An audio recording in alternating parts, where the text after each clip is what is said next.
हमारे साथ कांग्रेस पार्टी की ओर से एडवोकेट रत्ना वोरा जी जुड़ी हुई हैं। उनसे जान लेते हैं कि आज जो सनसनीखेज आरोप कहीं ना कहीं कांग्रेस पार्टी ने लगाया है कि एक चक्रव्यूह बनाया है देश को कमजोर करने का। रत्ना जी, क्या मानती हैं आप इस पर?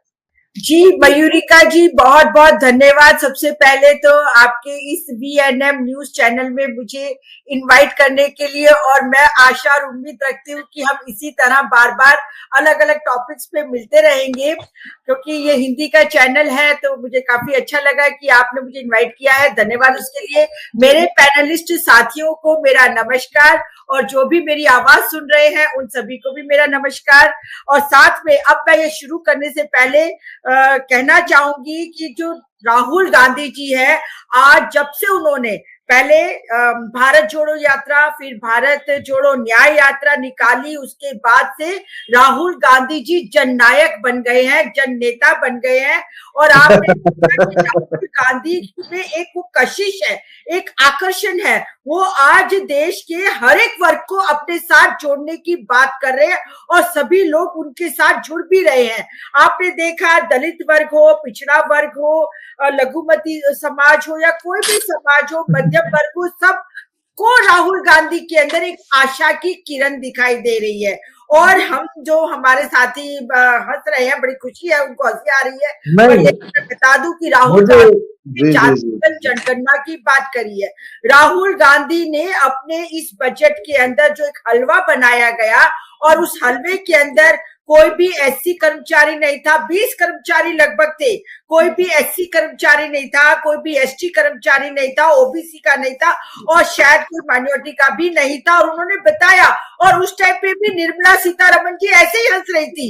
इतना जरूरी मुद्दा जिसके ऊपर राहुल गांधी ने अपने भाषण में बताया कि हमारे देश के अंदर जातिगत जनगणना होनी चाहिए। देश एक तरफ SC ST OBC माइनॉरिटी सबको देश के साथ में लेके चलना चाहिए, उसकी बात चल रही थी। वहां पे निर्मला सीतारमण जी हंस रही थी, जैसे नीलेश सोलंकी जी हंस रहे। ठीक है, मैं इसलिए हंस रहा हूँ, प्लीज मुझे बीच में डिस्टर्ब मत कीजिएगा, क्योंकि राहुल गांधी जी आंख मारते हैं संसद में, तो हम हंस भी नहीं सकते। दूसरी बात जो आपने चक्रव्यूह की बहुत सही बात है।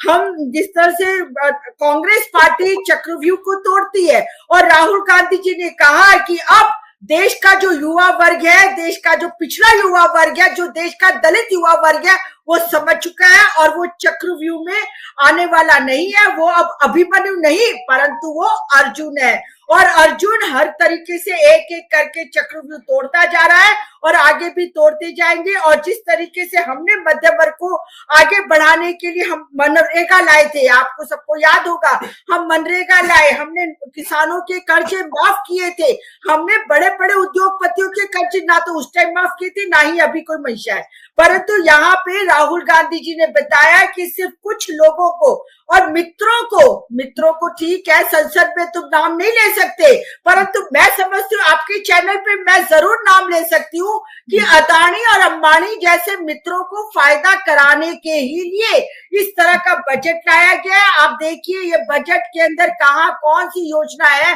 जिसके अंदर गरीब वर्ग, मध्यम वर्ग को कहीं कुछ भी फायदा होने वाला हो। आप देख सकते हैं कि किसानों के सामने 3 काले कानून लाए गए, और किसानों ने आंदोलन किया, तो आज तक किसानों के लिए बॉर्डर बंद है। और यहाँ तक कि राहुल गांधी जी से मिलने जब किसान पार्लियामेंट में, संसद में आना चाहते थे, तब उनको वहां पे भी नहीं आने दिया, और तब राहुल गांधी जी खुद बाहर निकल के किसानों को अपने रूम तक लेके आए हैं। मतलब जो देश का अन्नदाता है, उससे समझो कि हमारे देश के प्रधानमंत्री और उनका पूरा मंत्रिमंडल और उनका पूरी सरकार को किस तरीके से एक भेदभाव की भावना है, दूर रखा जा रहा है कि दूर रहो, तुम किसान हो, तुम भी तुमसे दूर रहो।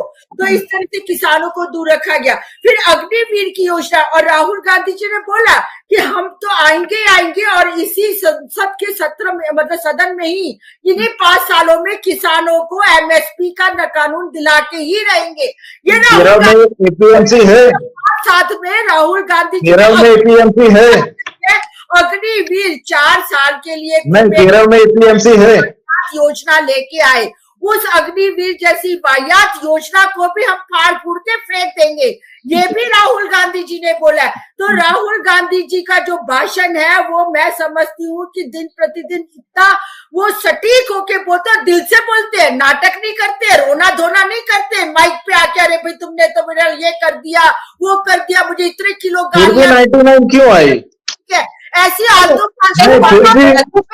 जगदीश जी की पहले प्रतिक्रिया ले लेते हैं और फिर तीसरी बार क्यों हारे? उन्होंने बताया कि बजट में छुरा घोंपने का काम किया है मध्य वर्गीय और गरीब प्रजा के पीठ पे और छाती पे, और ये उन्होंने साबित करके दिखाया कि किस तरीके से मध्यम वर्गीयों के साथ में तुमने अन्याय किया है। जी रत्ना जी, अग्निवीर, पेपर लीक और रोजगार मुद्दे कुछ खास बजट में नहीं हुआ है, ऐसा राहुल गांधी ने कहा है, क्या आधार है इसके? मयूरिका जी बिल्कुल सही बात है कि आप देखिए कि अग्निवीर जैसी योजना लेके आए जिसका कोई सरपैर ही नहीं है, और इस तरह की योजना में हमारे सिर्फ 4 साल के लिए युवाओं को नौकरी देने के बाद उनके पिताजी तो नौकरी करते होंगे और ये रिटायर्ड होके घर बैठ जाएंगे, इस तरह की वाहियात योजना लाई है। और दूसरी बात, अब अग्निवीर को और कोई बेनिफिट भी नहीं है, उनको शहीदी का दर्जा भी नहीं दिया जाएगा और उनको जो एक्स सर्विसमैन का भी कोई दर्जा नहीं मिलने वाला है। तो बताइए भला ऐसा कौन युवा होगा कि जो बॉर्डर पे जाके अपने आप को शहीद करेगा, मतलब अपनी गोली खाएगा, वो तो बलिदान भी नहीं देगा, वो तो चुपचाप से छुपके कहीं से कहीं घुस जाएगा, क्योंकि उसको मालूम है कि अगर मैं मर गया तो बाबा मेरा क्या होगा, मेरे परिवार का क्या होगा, कुछ तो मिलने वाला नहीं है सरकार की तरफ से, ना ही उसको कोई चक्र मिलेगा। तो अग्निवीर की योजना तो बिल्कुल ही खराब योजना है। और राहुल गांधी जी ने तो तुरंत कह दिया नेता प्रतिपक्ष कि भी जब भी हमारी सरकार आएगी तो हम उसको फाड़ फूट के फेंक देंगे। रही बात पेपर लीक की, अब पेपर लीक 10 साल में 15 राज्यों में 70 बार पेपर लीक हुए और उसमें तो गुजरात का बहुत अच्छा योगदान है। भाई गुजरात में तो सरकार भी इनकी है, अब तो सभी जगह लगभग ट्रिपल इंजन की सरकार है, डबल इंजन नहीं। यहाँ लोकल बॉडी में भी बीजेपी है, विधानसभा में भी बीजेपी और केंद्र में भी बीजेपी है। ट्रिपल इंजन की सरकार होते हुए भी सबसे ज्यादा पेपर लीक का जो कनेक्शन है ना, कनेक्शन वो गुजरात में लगता है। भाई उसी बात भ्रष्टाचार, मतलब बीजेपी मतलब सबसे भ्रष्ट पार्टी अभी अगर कहीं कोई है गुजरात में तो भारतीय जनता पार्टी। इतना ज्यादा भ्रष्टाचार हर बात पे, हर काम में, हर जगह इनको कटकी लेनी है, कटकी खानी है। मैं गुजरात में अहमदाबाद से आती हूँ, अहमदाबाद में खोखरा में एक पुल है, वो पुल 50 करोड़ के खर्चे से बना, कम से कम उसे 50 साल चलना चाहिए था। मयूरिका जी 5 साल में वो पुल नहीं चला है और अब उसको तोड़ना पड़ेगा, और तोड़ने का खर्चा अलग और उसके अंदर भी भ्रष्टाचार अलग। मतलब भ्रष्टाचार आपने देखा अटल ब्रिज बना, उसमें भी दरारें पड़ गई हैं जी, और मोरबी का पुल टूटा। मतलब कितना सारा भ्रष्टाचार, इन लोगों के दिलो दिमाग में भ्रष्टाचार के अलावा और कुछ है ही नहीं। और रही बात कि भी हम तीसरी बार मतलब मोदी जी बने हैं, तो आज आपने देखा होगा सभी जागरूक नागरिक आजकल व्हाट्सएप देखते हैं, वीडियो देखते हैं और यूट्यूब देखते हैं। पिछले एक हफ्ते से चल रहा है वोट फॉर डेमोक्रेसी नाम की एक संस्था है, जिसके अंदर पूरे देश के टॉप जो IAS ऑफिसर रिटायर्ड हुए, IIM के सोशल रिसर्चर्स और स्कॉलर्स, उन सब लोगों ने मिलकर 226 पन्नों की एक रिपोर्ट तैयार की है। और उस रिपोर्ट में कहा गया है कि 89 सीटों पर धांधली हुई है, 79 सीटों पर धांधली हुई है। और अगर ये 79 सीटों पर धांधली नहीं होती, लगभग 5 करोड़ जितना वोटिंग का हेरा फेरी नहीं हुआ होता, तो मोदी सरकार किसी हालत में तीसरी बार नहीं बनने वाली थी और हमारे देश के जो प्रधानमंत्री थे वो राहुल गांधी बनते, या जो भी हमारा कांग्रेस का हाईकमान तय करता उसको प्रधानमंत्री बनाया जाता। 110% मैं कह सकती हूँ कि इंडिया की सरकार बनती, परंतु नहीं बनी। इसके पीछे भी इन लोगों ने गलत किया है, चोरी की है, धोखाधड़ी करी है, छल कपट किया है और इलेक्शन कमीशन को खरीदने का काम किया है। आप देख सकते हैं कि अमृतसर के अंदर पंजाब में एक चंडीगढ़ जैसा एक छोटा सा शहर, उसका मेयर का इलेक्शन, छोटे से शहर के मेयर के इलेक्शन में भी ये लोग धोखाधड़ी करने से बाज नहीं आए। तो आप समझ सकते हैं कि किस तरीके से इन्होंने पूरे लोकसभा के इलेक्शन को कैप्चर किया, हाईजैक किया।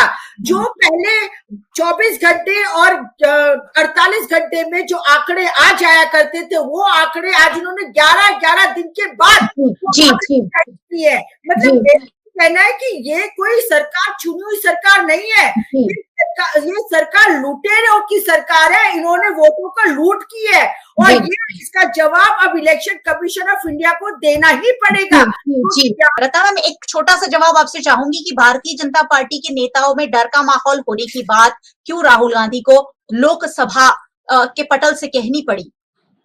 भाई मयूरिका जी, इसके लिए मैं सिर्फ एक शेर कहना चाहती हूँ। कौन कहता है कि आसमां में सुराख नहीं हो सकता? कौन कहता है कि आसमां में सुराख नहीं हो सकता? एक पत्थर तो जोर से उछालो यारो। तो यहाँ पर जो डर की बात कही गई है ना, वो डर की बात इसीलिए कही गई है क्योंकि सबको मोदी का खौफ बना के रखा हुआ है। पर आपने देखा एक और वीडियो वायरल हो रहा है, यूपी के सीएम, सभी सीएम मिल रहे हैं मोदी और अमित शाह से, परंतु यूपी के सीएम ने ना तो हाथ बढ़ाया ना हाथ जोड़ा। तो वही बात समझ में आ रही है कि अब इनके अंदर भी डर निकलता जा रहा है क्योंकि इन्होंने ये जो माहौल बनाया था ना कि मोदी इज ओनली मोदी मोदी मोदी, परंतु अब मोदी का जो करिश्मा था, मोदी के चेहरे की चमक थी, मोदी का जो जलवा था वो खत्म हो गया और पब्लिक जान गई है कि मोदी और कुछ भी नहीं है। मोदी एक बड़ा सा गुब्बारा है जिसके अंदर धीरे धीरे धीरे से हवा निकलती जा रही है। इसीलिए मैं तो यही कहूंगी कि खुद ही को कर बुलंद इतना कि हर तकदीर से पहले रजा तुमसे पूछे कि बता तेरी रजा क्या है। तो यहाँ पर यही कहना चाहती हूँ कि राहुल गांधी ने अपने आप को इतना मजबूत कर लिया है,